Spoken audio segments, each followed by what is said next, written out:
Hi, I'm Dr. Francis, a world-renowned wildlife nutritionist. You may not have heard of me, but your pet tegu sure has. So let's talk about vegetarian diets for your dog and cat today. Get away.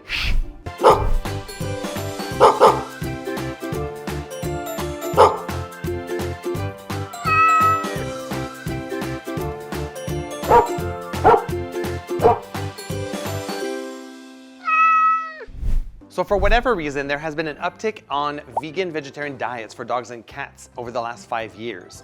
Now, this is probably following trends and cultural lifestyle changes that are happening to everyone around the world as well. People are reducing their consumption of meat and they're embracing a more plant-based lifestyle. If someone has a plant-based lifestyle, maybe they want to also complete the cycle and make sure that their pets are also plant-based. So I'll leave the ethics aside for this conversation. What we can focus on is this nutritionally appropriate for dogs and cats? There are many different studies that looked at the validity of feeding a vegetarian or vegan diet to dogs and cats. And a number of them just analyzed food, commercial food that exists, whether they're canned or kibble, and then they looked at, do they have the minimum requirements as laid out by AAFCO or FEDIAF? And what's scary is that out of all the different studies, you have more than 300 different brands that have been looked at.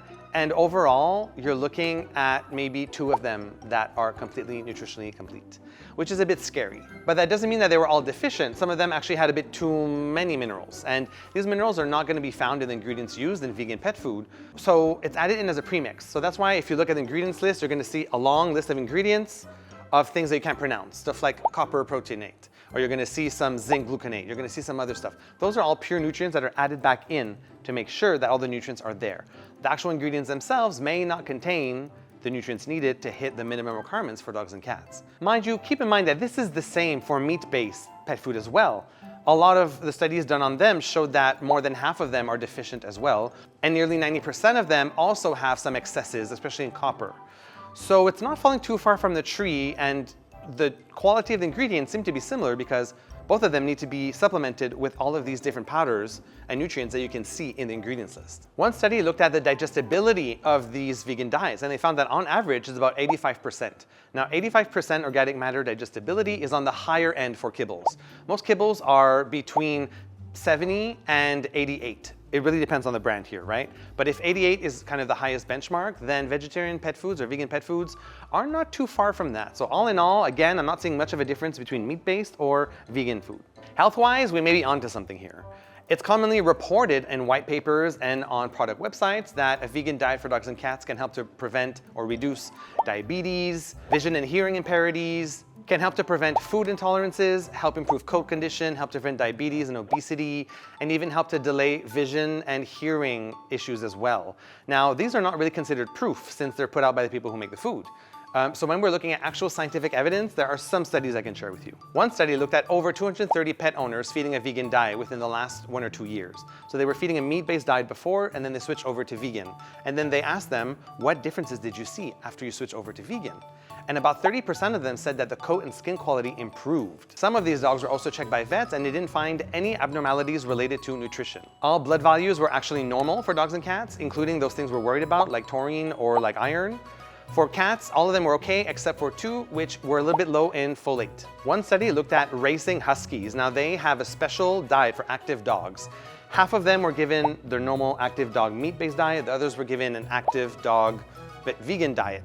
And they found that there was no difference at the end of 12 weeks. Mind you, it's only 12 weeks. Things can change over the long time, but even while they're performing and running, both of them performed the same way. There was no difference between vegan and non-vegan foods. Another study looked at cats, and they looked at over 80 cats. 51 of them were on normal kibble, and about 30 of them were on this vegan diet. And they looked at their bloods and they compared them. And they found that there were no differences within the bloods, except for 2 vegan cats that had some lower taurine. But beyond that, there was absolutely no other difference. The biggest study was done by PETA, and they surveyed over 300 pet owners, dogs and cats. And they asked them surveys, and all in all, they found that there was no significant health issues with any of these pets that were on vegan diets. Now again, I wouldn't necessarily consider this proof, but because there are 300 pets, it is something that we at least need to note. Meat-based pet foods are a little bit more tasty, more palatable than vegan pet foods, according to one study.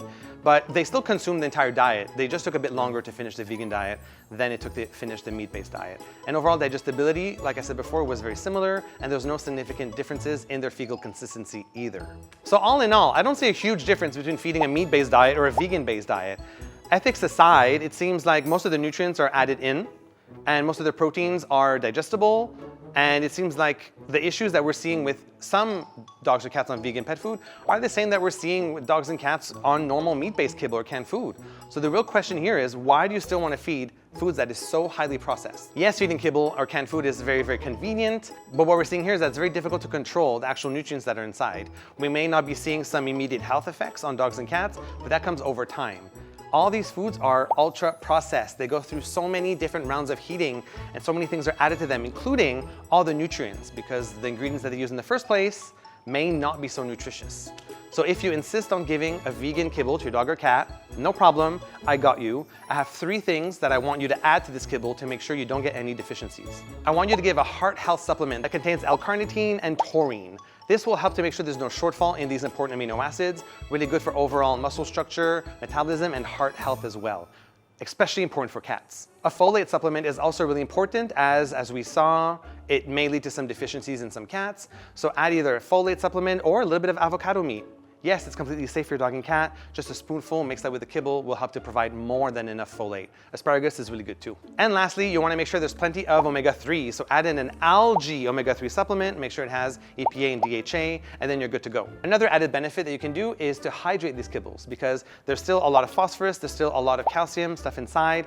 You want to make sure that it doesn't change the pH of your dog or cat's urine and then form stones. So you want to make sure they're getting as much water as possible. Thank you very much. I hope you learned something. If you're giving a vegan kibble, by all means go ahead, follow my 4 tips. And if you have any other questions, I'll read your comment below. Subscribe, like this video, follow us on Instagram and TikTok, and I'll see you in the next one. Bye-bye.